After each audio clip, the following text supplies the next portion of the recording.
Welcome to Light Talks Hi, with Connie friend. Mallchok and Dr. Orr. Good to It's be great. here.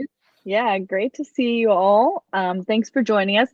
Today, we are going to focus on breaking first chakra patterns. So, the conversation today is going to be surrounded by breaking first chakra patterns, moving out of and changing habits that are in our DNA. How we do that, what those are, what those feel like in your life. I am so excited for this. It's a really good topic. It Um, is. yeah, it's nice too because I'm at my parents' house for a month, and so it's like a good time to talk about this and um, Because all the memories come flooding back.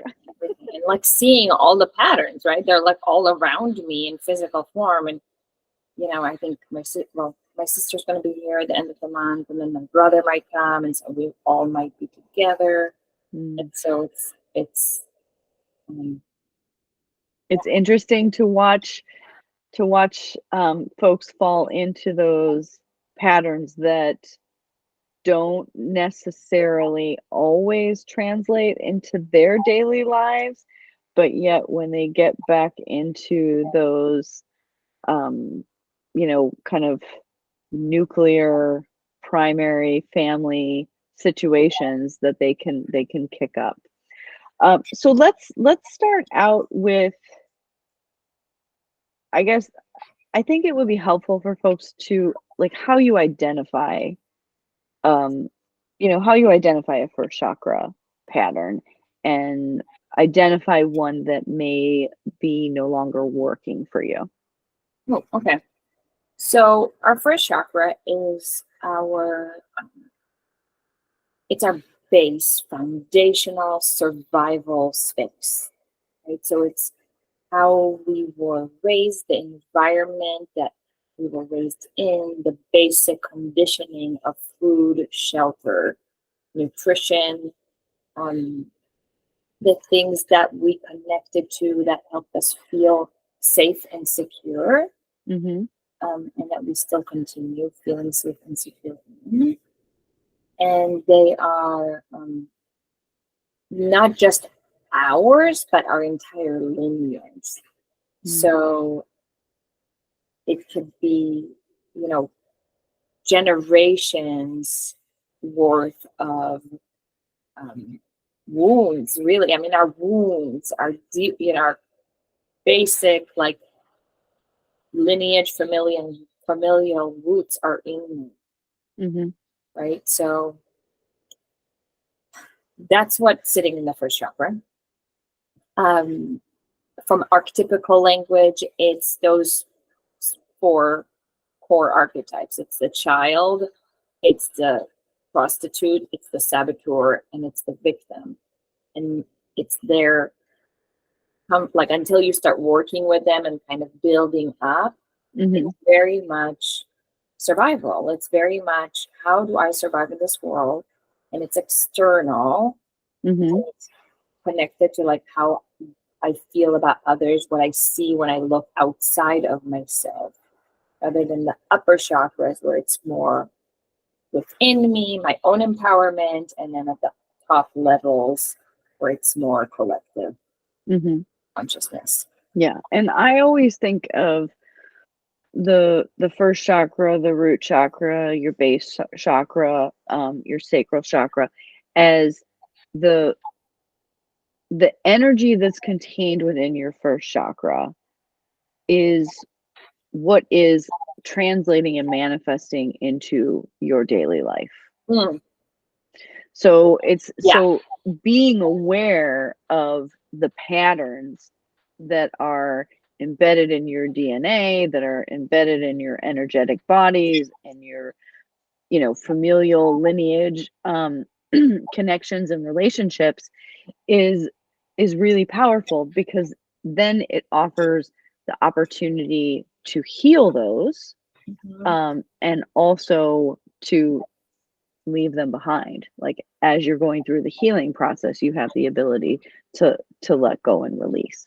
yeah, that's a really good point.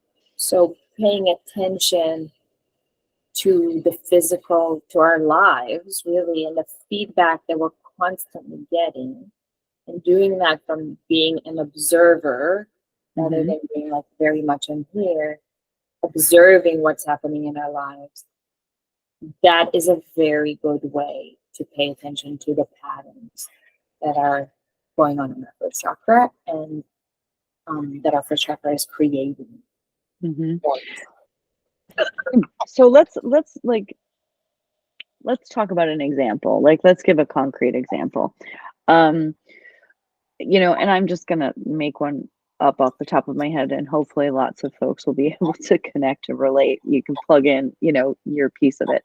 So let's just say, you know, when you were growing up in your household, you know, whether it was you're an only child, or you have multiple siblings, or you're a blended family, you know, whatever the situation is, let's just say that there was something about somebody not putting the cap on the milk, you know, and putting it back in the fridge, or leaving it on the counter, some action like that, that because of its frequency, or because multiple people did it, or, you know, whatever it was, it became this kind of point of tension and friction, where there would this, you know, this moment of you know, like angst or frustration would, you know, would come from it. And whether that was, you know, the parents kind of initially trying to instruct and say, when you're done with the milk, you put the cap on, you put the cap on the milk goes in the fridge, you know, whether it was coming from that point, or then it started to come from another sibling. And then anger and frustration and resentment because it wasn't a parent giving that instruction, and then it was coming from a sibling, you know. And but that sibling, I'm going to put a quick in between here. That sibling could be coming from a place where they're feeling unsafe already about the situation. So they're trying to protect you. But in their protection, that's coming up the frustration and the resentment. And it could also come from a place of anger from that spot. So there is just like added things here to pay attention to, of the why right the sibling is like getting involved. Right. So it's like, so there's this rippling effect that happens when it's like somebody left a carton of milk out on the counter with the cap off, and it sat there for hours on a hot summer day. You know, and so if that is something that like happens daily, if that is something that happens weekly, if that is something that happens every once in a while, if that's something that happens only when you and your siblings, or you come home for Christmas, or, you know, like, or for the holidays, or, you know, when you come home for a visit, whatever it is, there could be something in that particular action that is part of a greater pattern, like you were saying when you kind of jumped in. That it, you know, it just, it's hard, it's hard to not go deep with this, because it's, the impact is so it has so many tentacles. It's not just one thing. It's not about the milk, it's not about the cap not being on the milk, it's not about the milk not going in the fridge. You know, there's other there's so other funny patterns. that this is the example you're using, because when I first met my now husband, and we were just like in the beginning, and I was, you know, we were like just starting to sort of live together and spend days together in his apartment and my apartment. There was one day where we ran out of milk, and I mean, for me, it's like whatever, and the intense reaction about not having milk. It's like that saying, if it's hysterical, it's historical, right? It's like, it was not about the milk. It was all the stories related, all the thoughts and associations Mhm. about that, right? So like, I'm just going to throw it off, not specifically about this car situation, but in general, you don't care enough. This is not important. I purchased something and you left it out to rot, right? In the case of like not closing the cap. Mhm. You you don't care about our, like our working. You don't care about our money. You don't care about us earning.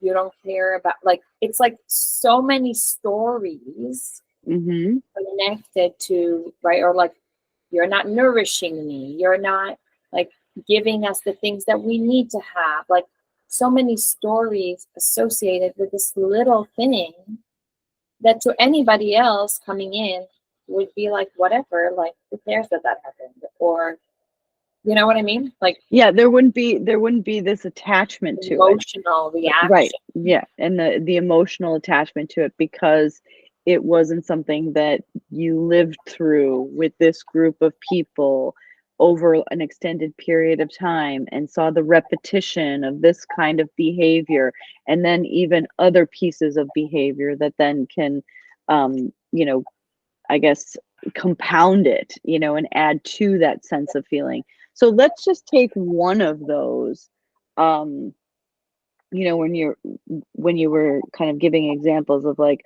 okay, you don't care enough, um, you don't care enough about this family to, be thoughtful and considerate, Mm-hmm. to like put the cap back on the milk, put the milk from the counter into the fridge. Like that you're not thoughtful enough or caring enough or aware that other people are going to want to use that milk or that they might want to use it. You're not the only one using the milk. So let's take it from, from that point because as folks are seeing, it's so challenging to stay, in just one lane here because it goes it Yeah. goes out really quick. It goes Yeah. it goes far out from, what it is into so And many other things. what I want to recommend to people watching is, and this is what I do in my practice, and I think this is what you do in your practice too, is it's separating the layers, right? So if I'm using an editing software on the computer and I have a video or a reel, I'm doing an Instagram reel and I have a reel, there's layers, right? So there's the visual layer and then there's the audio layer. You Hmm. can separate those. So and when you're listening to us talking about the mill as the story and you're trying to apply this to your life, take any of the stories and separate. What we're doing is separating the layers. So there's the story, but then there's the underneath stuff. There's the underlying messages that are intertwining and running the show in that first chakra. Hmm. In our, There's the emotional layer, there's the you know energetic layer. energetic layer, there's the mental layer, there's the lineage, there's the historical Yeah. layer. So there's all these different layers, and it's like, okay, so when somebody feels like you not putting the cap on the milk, putting the milk in the fridge is a demonstration of you don't care about, the resources that you have access to. Or you don't care about this family, like you said Right. before. Yeah. Yeah. Yeah. So then what do And you do when you identify a pattern like that one person in the family is exhibiting this behavior that is translating to everyone else that you don't care about this family? well, when you notice it, you're really lucky that you've noticed it because this will lead you to really understanding your core wound. Usually, most of the time, this stuff it all kind of comes back to that core first chakra wound. Um, you know, I wasn't cared enough, I'm not smart enough, I'm not worthy enough, like I'm alone, like whatever that main wound that's specific to you Hmm. is, that story will probably feed into it. So if you're lucky enough and if you work hard enough to start paying attention to these things, then you can connect that story, right? Of my family doesn't care about me because they left the milk at home, right? That's what I took. So then you take that in and you take that in and you start really feeling it in your first chakra. My family doesn't care about me. And you start dissecting that. So I think we've mentioned here before Byron Katie, the work. That's I love that tool, using her tool, because you take that statement and you start finding and challenging that voice, right? Challenging that voice to see if that's a really true statement or not. So doing that is one thing. The other thing is like running with that into your first chakra and really visualizing and bringing it in. You can work with your archetypes. You can start listening to them. Which archetype is saying? Is that my voice or is that somebody else's voice? At what age did I start hearing this? Was it in this, like, was I a toddler? Was it when I was born, right? Like doing rebirthing exercises and doing birth work? Like, was it when I was born? Was that my voice, my mom's voice, my dad's voice, the nurse's voice? Is it a past life thing? Like, there's so many spaces where this could have come in. Right.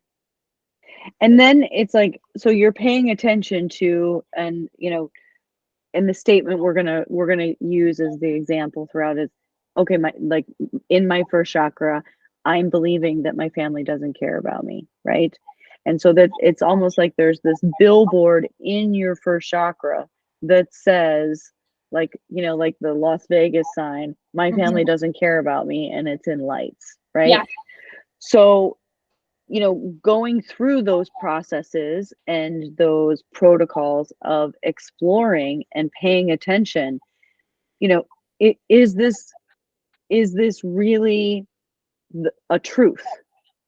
Is it a partial truth? Is it the reality of the majority of my experience? Is it the reality of my experience in, only during breakfast time? Like, is it something that permeates into, other behaviors? Like, you share a car with somebody and they never put the keys in the place that they're supposed to, and then you can never find the keys. So does it permeate into other types of behaviors? And I think you said something very powerful, that once you identify, and we're talking here about one pattern, right? Just one single pattern, and there are many that can exist for folks, and there's many that can intertwine. But it's like, when you identify the pattern, then your awareness expands and you're able to pay attention and recognize when that pattern is in play. And I know for me, when I first started doing this work, part of what started to happen was when I would, if I was working on a particular pattern or a particular, feeling or trigger that was coming up for me, what I worked on doing was, as soon as I would feel it come up, is I would pause and go into, go into observer mode, and be quiet and watch everyone else play their part in the scenario, and for me to be silent in it and observe it. Because then what that allowed me to do was to get more clarity and get a better understanding of what it was and where my piece was, if I was engaging with it or if it was something that was happening to me. That's where working with your guardian of self-esteem, your victim, that's where the shift really happens. Because when we're in our shadow, when meaning when we're not aware of our first chakra, when we're not doing these pauses that you're describing, or not observing, we're in our shadow. That's all it means, right? We're not bringing things to light. So we're in victim mode. Everything is happening to me. Everything is happening against me. People are doing these things to me. So as we bring it into light and we pause, like that pause is the golden thing, like in everything in our lives, the pause. Willy Wonka and the Chocolate Factory, golden ticket, the pause. Totally. So as we bring that pause and we start becoming aware, we get to discover more truth, right? Because we come out of that victim space into the self-esteem space, and then we raise our vibration, and we can see our part. There's always our part. There's always our part. For sure. And if you tell me there's no our part, they did this to me, they're doing this to me, it's all their fault, it's always happening to me, I'm perfect, I'm so nice, I love everybody, I call bullshit. Today, like as I was thinking about what this is called, it's like for that like spiritual, like aligned, but like nothing is working in my life. It's like it's spiritual dysmorphia. It's energetic and emotional dysmorphia. Like you are not aligned with what's actually happening. Right. If your relationships are all going to shit, something is wrong. And like put it back to you. Focus back to me. Focus back to me. Focus back to me. Well, and this is something that I guess I learned at a very young age, in 12 steps, that it's like the only person you can change and the only person you have control over is yourself. Yeah. And to expand upon that is that it's like, it's not only yourself, it's your reactions, it's your responses, it's how you feel, it's, are you bringing empathy and compassion to the situation? Like maybe you're dealing with somebody who is just, for whatever reason, is extremely forgetful, and they always forget to put the milk away. And it's like they try and try. Right. And it has nothing to do with you. Nothing to do with you. Yep. So you mentioned the word change. So this is an important topic that I wanted to like dive into when we are talking about first chakra patterns and behaviors and making changes.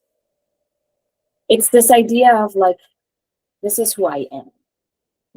Right. I was talking yesterday with, I had a little conversation with my parents, and their lawyer was over, and we were chatting, and his wife is having physical issues, and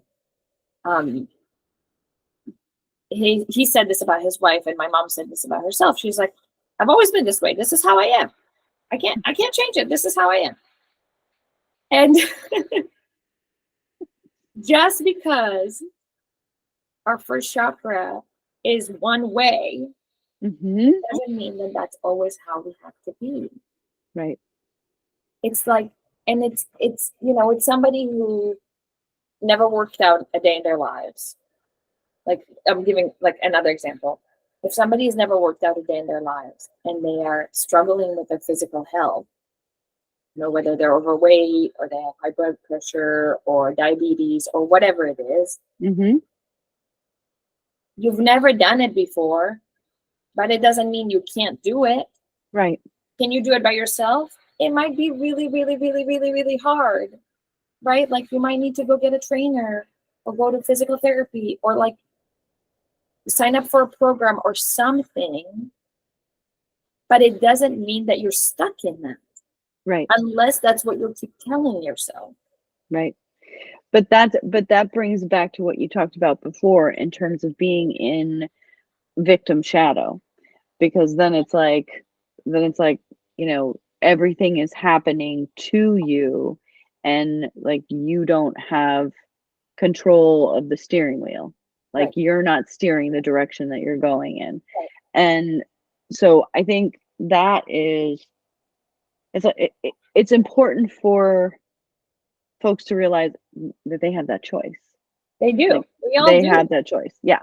We all have that choice. We are, we're mammals, right? Mhm. So we're warm-blooded, which means we regulate from within. Mhm. Just the way we regulate our body temperature, we regulate our emotions, we regulate our energetic body, we regulate our thoughts and our emotions, but that takes work. It takes work and it takes practice. Yeah. And I think that's like one of the things I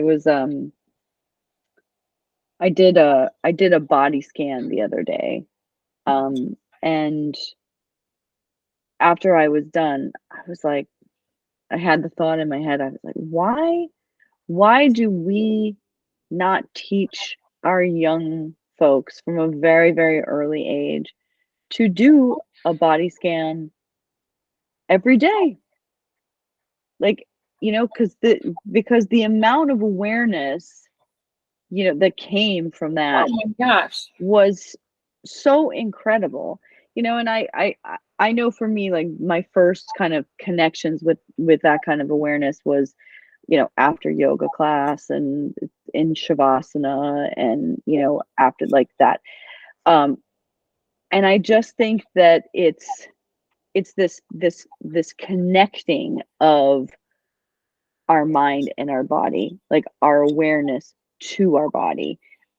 It's such a powerful thing, because that first chakra, that energy center in your first chakra, it's like, yes, it's at the base of your spine, that energy center, but it's impacting your spine, it's Oh yeah. impacting your pelvic region, it's impacting your legs, it's impacting the way that you move, it's impacting what you're manifesting and seeing in your reality on a daily basis, moment by moment.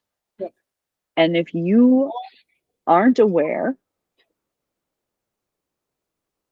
then you can't steer.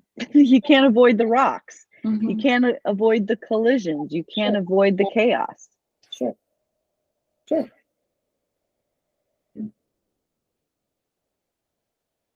Yeah.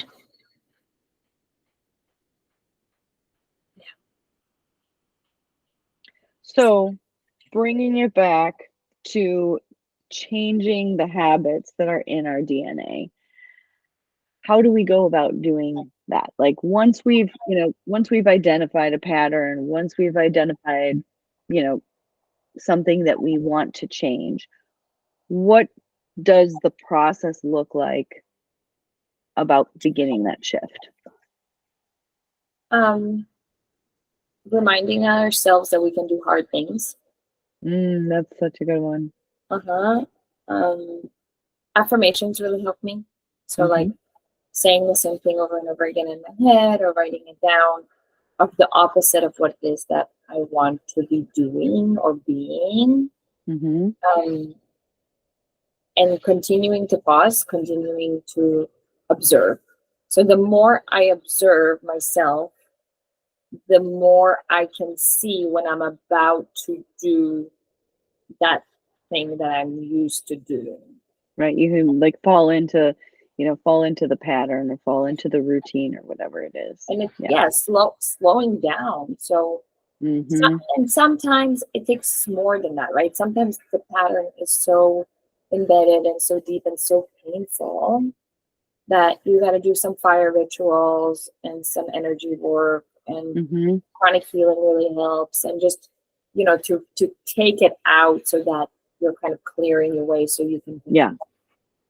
Yeah, Um, no, that's good, because I mean, I know for myself, when I first started practicing energy medicine, there was there was a couple things that I was working on releasing, a couple patterns I was working on releasing that took years of work, and it's not that I was working on it like 3 years consistently. It's just that there was pockets of time where that was the focus Yeah. of my energy work for a period of time. And then I did a whole bunch of releasing and a whole bunch of kind of recalibrating and shifting. And then I needed to like let it integrate. Right. And so it needed that period of integration. And then at some point in time, there would be some emotional trigger that would bring it back up. And then I would go back into this period of working with it. And so that's where it can be really, really, really helpful to have support and guidance. Yes. Because having somebody outside of you who is able to recognize, oh yeah, you're about to fall right back into this kind of a pattern, or that was this kind of communication and I haven't heard you talk that way in 5 years. Yeah. And so you have somebody who can recognize that for you, and help support you, to take the pause if needed, and find your way through it. Yeah. And then in terms of working with affirmations, I always like when I'm doing this kind of changing out of something old, I like to work with, I give myself permission to, and I allow myself to. So, and I'm willing to. So maybe even starting with, I'm willing to do X, Y, and Z. I give myself permission to do X, Y, and Z, and I allow myself to do X, Y, and Z. And really going in and visualizing that in your first chakra. Because that first chakra is so connected to our DNA, our biological roots, our biological families. If you're adopted, it's connected to your adopted family of adoption and to your biological parents, who you might not even be aware of consciously, but you're energetically connected to there. Connected to your environment in general, your country, depending on what was happening in the time that you were a child or you were born. So there's so many, your identity of who you identify as, like so much of that is happening in our first chakras. So, for example, working with somebody who is a Black gay man, right? Who then is like, wants to move out of just being Black or just being gay and integrating into being just himself and who he is. It's like breaking up in the first chakra some of those beliefs and some of those like tribal like have-tos in terms of being Black, then in terms of being gay, then in terms of being a man. Like all those things kind of collide with each other, right? There's so many rules. There's so many like societal rules that are embedded in our first chakras. And so breaking each of those in order to, and freeing ourselves from each of those to just be us, to just be who you are, who I am, without being a daughter only, or a wife only, or a mother only, or an Israeli only, or an American only, or, like so many identities that are within that first chakra. And each one of them has their own unique way of rippling through, throughout our lives and how we interact with others, as well as how we interact with ourselves. So do you have any announcements you'd like to add at this point? Yes, so we have a mini course that we've put together for you guys, and you can find that link in the description to this video below. And that mini course covers archetypes, and it covers vision work, and it's awesome. Yeah, and we it's hope really cool. And we hope you'll take a look at it. Yeah. It's a free mini course, and I think that it's definitely a great introduction to both of those topics. So we will see you all next week, and please like and subscribe. Leave us comments and follow us on Instagram. We do a lot of lives on there, so you get really good content from us. Awesome. Have a great week, everyone. Bye. Bye.